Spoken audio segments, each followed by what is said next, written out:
Who has been appointed as the next chief of the naval staff of India effective May 31, 2026. 2026 May 31 నుండి అమలులోకి వచ్చేలా భారత నౌకాదళ తదుపరి అధిపతిగా ఎవరు నియమితులయ్యారు?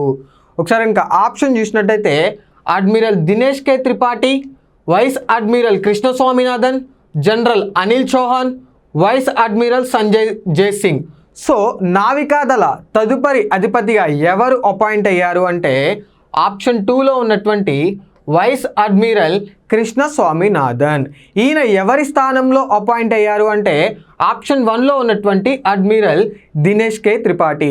ఇప్పటి వరకు కూడా నేవీకి ఎవరు చీఫ్గా వ్యవహరించారు అంటే దినేష్ కే త్రిపాఠి. ఈయన స్థానంలో ఎవరు అపాయింట్ అయ్యారు అంటే vice admiral Krishna Swaminathan.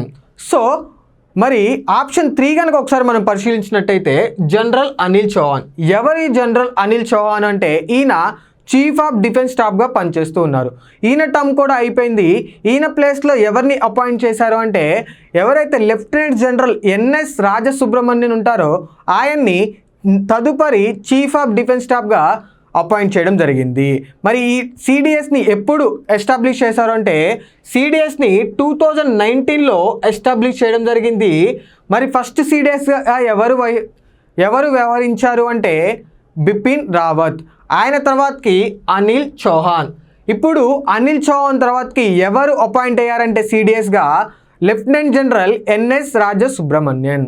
So మనం ఒకసారి భారత్కి సంబంధించినటువంటి 3 దళాల అధిపతులను ఒకసారి మనం పరిశీలించినట్టయితే ఆర్మీకి ఉపేందర్ ద్వివేది, ఎయిర్ ఫోర్స్కి ఎయిర్ మార్షల్ అమర్ప్రీత్ సింగ్ మరియు నేవీకి ఇప్పుడు వైస్ అడ్మిరల్ కృష్ణ స్వామినాథన్.